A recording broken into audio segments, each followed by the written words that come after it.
You are given a string that contains characters from A to Z. In one round, you need to mark all the elements that have at least one different letter neighbor.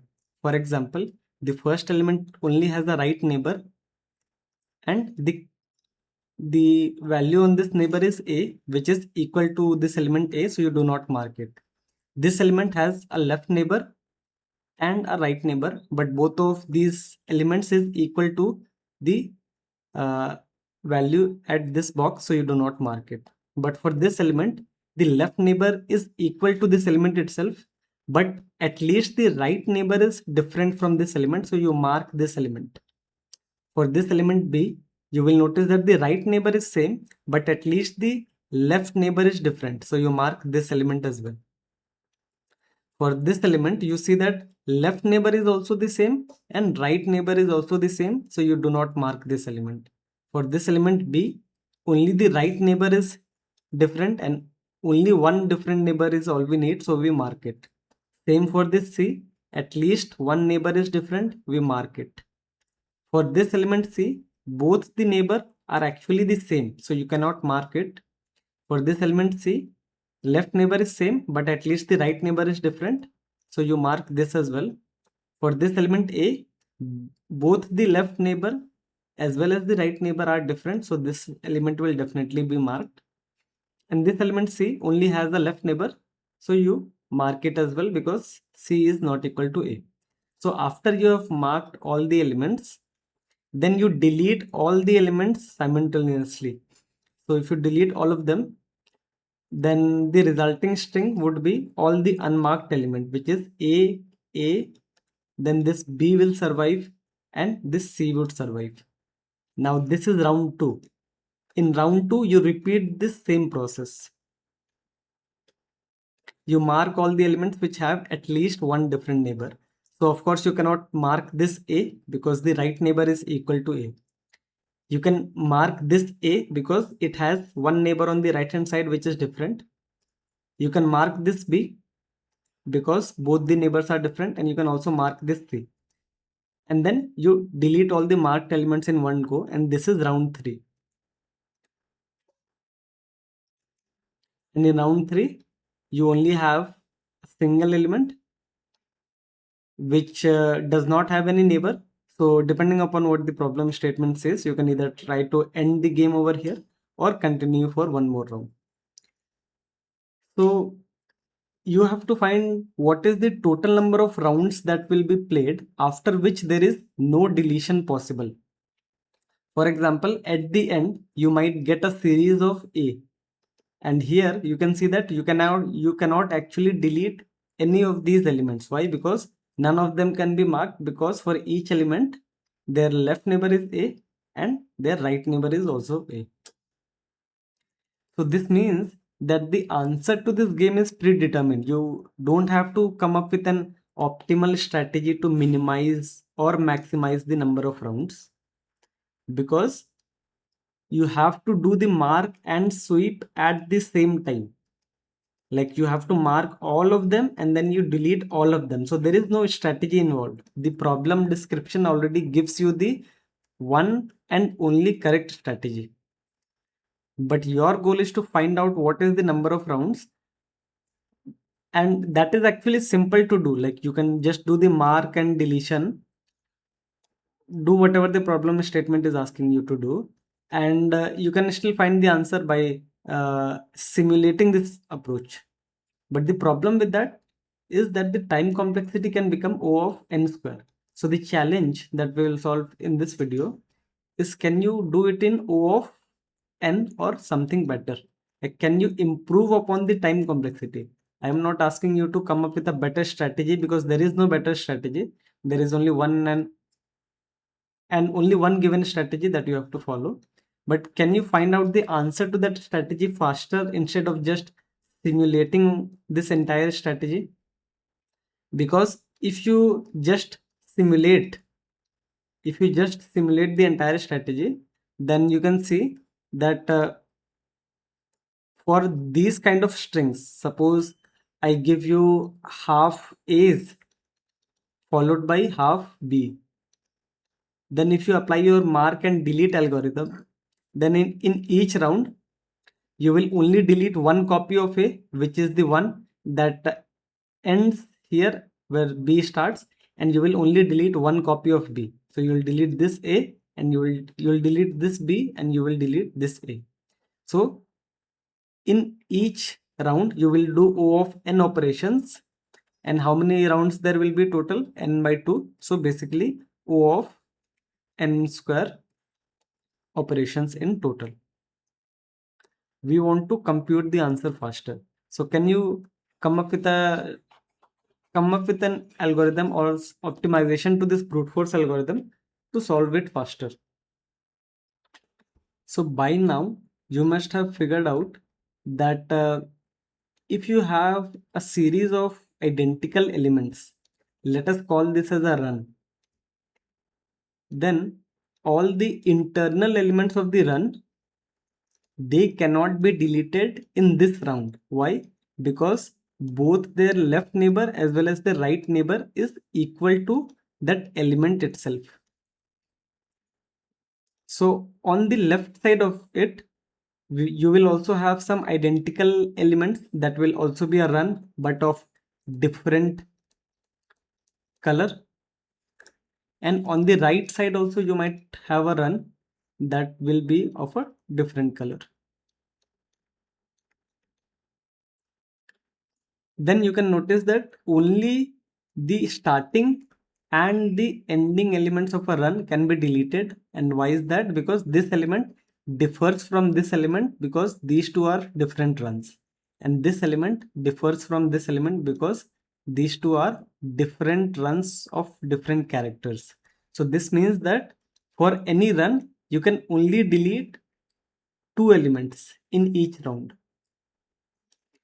In fact, if this is an a border run, like if this is the run that has no left neighbor, and for example if this is also an external run, then from here you can only delete one element. Why is that? Because this last element, like if you have this series of B, then this element can be deleted, but this element cannot be deleted because it only has a left neighbor, and that is equal to this. So first of all, you might be tempted to just convert these as, like, let's say number 4, 2, and 4, 5, and so on. You have just converted all the identical blocks and replaced the values because their values doesn't matter, only the count matters. So you have replaced it like so. So you might think that this strategy is correct, but there is a very major flaw in this, because in round 1, you know that this is an external run, like this is the run, this is an outer run, like it does not have any border on the left hand side, so you can only delete one element from it. That's fine. This is an internal run, so both of these characters in the run will be deleted. So now you have an empty space in your array, and then you have 2 over here, and here you can only delete one element. But what happens when you get an empty space? If you get an empty space, you have to merge this run and this run. But if you did not track the character associated with the run, then it is possible that this 4 to 4, 5 could correspond to this A, and this was B, and this was again A. So now you see that once in round 2 B and B are deleted, you have to actually merge both of them to create a single run. So if you do not remember the characters corresponding to it, corresponding to a single run, you will have difficulty later after deleting all the copies of a particular run. So the first thing that might jump to your mind after seeing that deleting middle elements and then these two elements jumps together, you will be convinced that it has a stack based solution.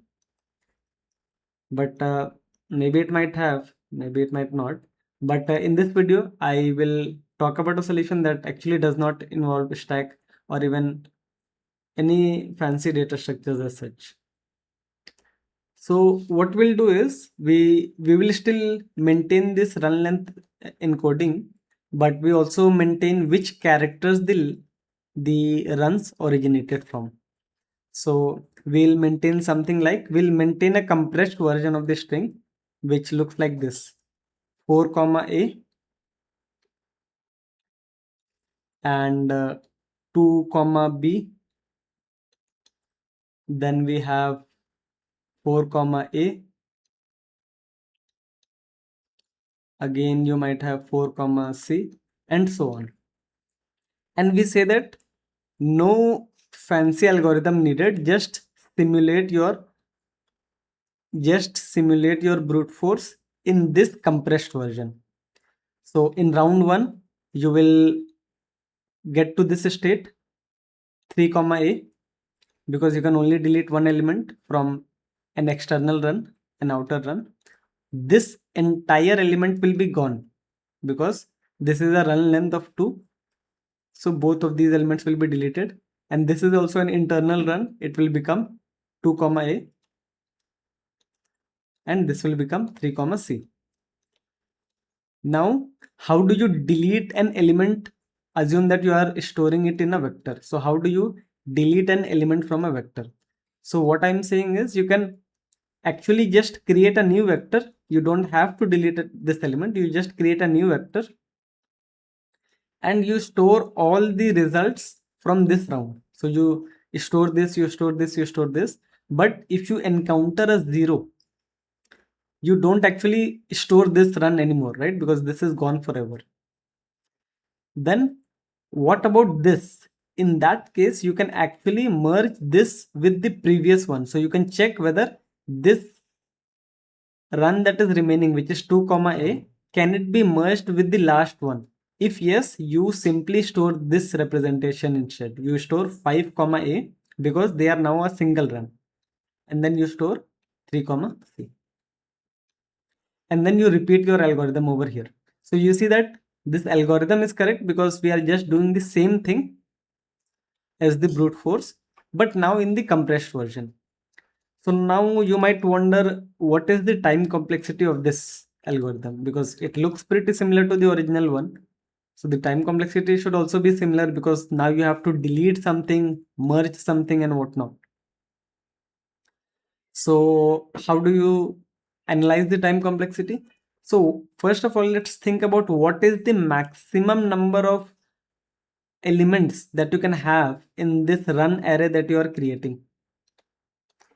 So if I give you a sequence like this, A, B, A, B, A, B, etc., then every run is A comma 1 or B comma 1.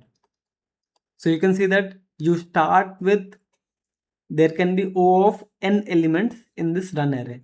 And in each round, you are iterating over this entire run array and then copying it to a new run array. And also doing some merging, but merging is not costly because you just have to check it with the last element. If the last element that you are trying to append, if this element and this element are equal, you don't actually append, you just increase the value at the last by this number. So that's fine. But you might wonder that, okay, since you are doing since there are O of n elements in this run array, and theoretically this game that we just talked about, a followed by all b's, this can go up till O of n by 2 rounds, right? So the time complexity should still be O of n square. So what is the real benefit of doing all this compression and all of these complicated things?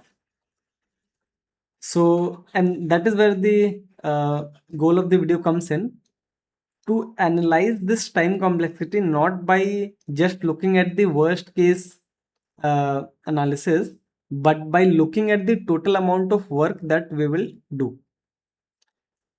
So suppose you have this run array,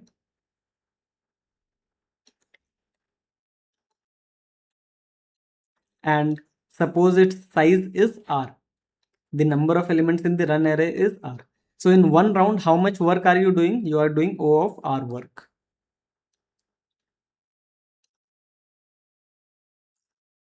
and you want to figure out what is the sum of this O of R1 plus R2 plus R3 up to Ri, where I is the total number of rounds that we will play.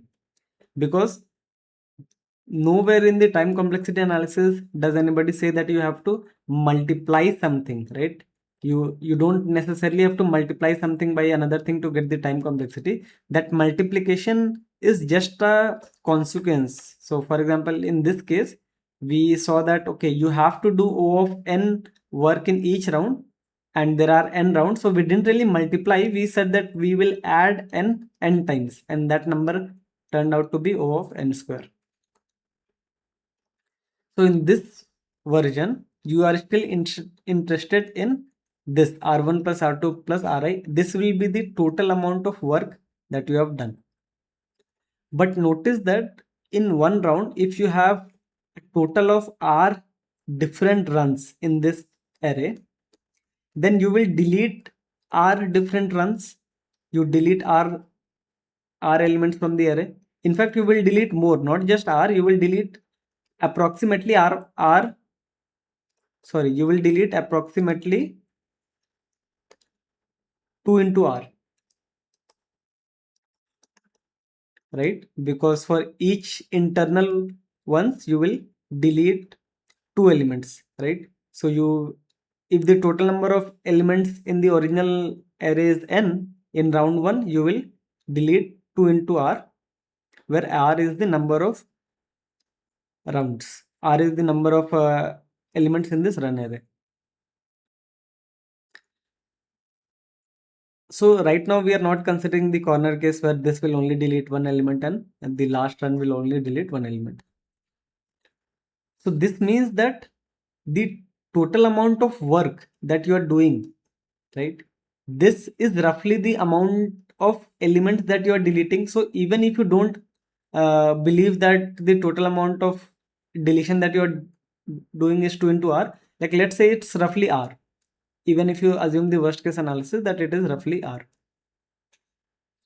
In that case, this means that in round 1, if you have done O of R work, then you have deleted R1 elements, and in round 2, if you have done O of R2 work, then you have deleted R2 elements, and so on. So if you sum up all of these elements, this sum cannot go above O of n. Why? Because the total number of elements that you can delete is the total number of elements in the original array, which is n. Therefore, this total sum cannot exceed n. Therefore, the total amount of work that you are doing, that also cannot exceed n. So this is known as the amortized time complexity.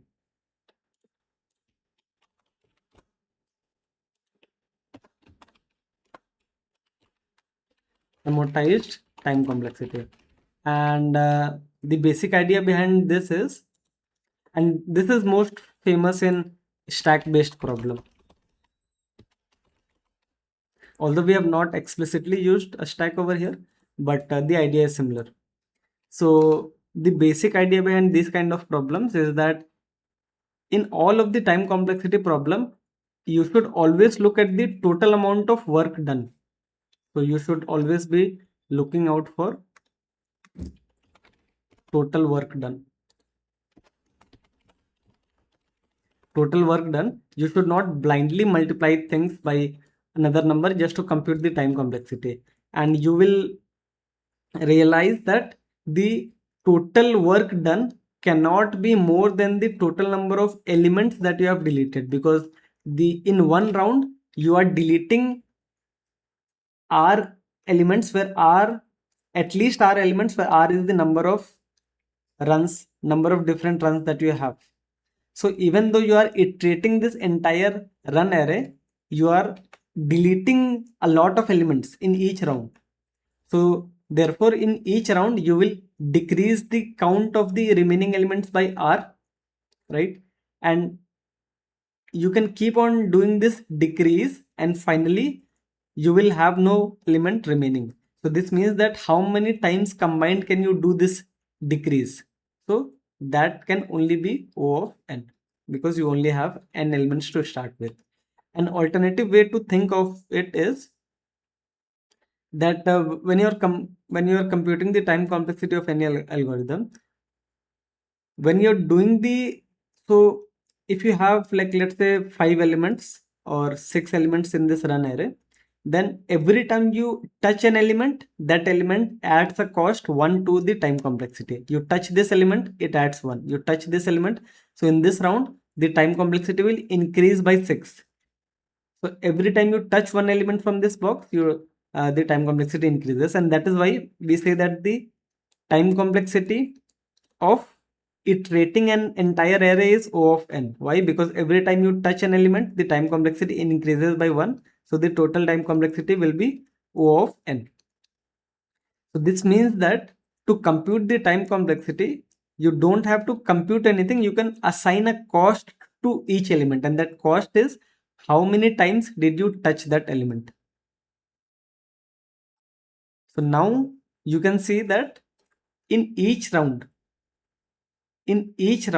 you will touch you will touch at least one, you will touch exactly all the runs that you have, like if you have a etc. So you will touch at least one element from this run, but once you touch that element will be deleted, because both of these outer elements are going to be deleted of a run. So this means that once you have assigned a cost of 1 to a single element, it vanishes. Therefore, you can only assign a cost to an element only once. So the total time complexity becomes O of n. So this is also another perspective to think about. So that's it. Now finally let's look at the implementation as well. So implementation is not that important, because for this I already told you that the algorithm was fixed. Main challenge was solving it in better time complexity. So since the algorithm is fixed, no need to implement, because you are not really coming up with a different strategy to solve this problem. But you still have to remember that once something gets deleted, you have to remove this element from your runs array. Otherwise all of your analysis will be invalid, because if you do not delete these elements, then they will still keep on adding to the time complexity, and then the time complexity will indeed become n into max of whatever is the size of your run array. So here you see that we just iterate the string, and as long as we are seeing a run, we keep on incrementing the count. But if we see a new element, we start a new run. Then we try to simulate the algorithm and count the number of rounds that we have done so far. And in each round, if it is an outer run, like if it is the first run or the last run, then you can only delete one. But if it is an inner run, you can delete two. And once you have done the deletion, you create your runs array for the next round. And in the next round, all the elements that have been deleted, like their frequency has become less than or equal to 0, you ignore them. But once this gets deleted, this element will get merged to this element. So how do you do that? So instead of appending, you check if their values matches, like a comma a are equal. So if they matches, you don't really append, you just increment, you just merge them. So this is the merging step, and you create your next runs array, and then you swap it, and then you repeat the algorithm. So now you see that with this we have just simulated the algorithm, but now just maintaining the count instead of this entire thing. Just this one simple transformation helped us to still simulate the problem, but solve it in O of n in a very fancy way, because this doesn't really look like O of n because we are still simulating. But using a fancy argument, we made that the total work is less than or equal to the total deletions that you have done. But one element can only be deleted once, because it is not coming back again. So since the total number of deletions is O of n, the total work should also be O of n.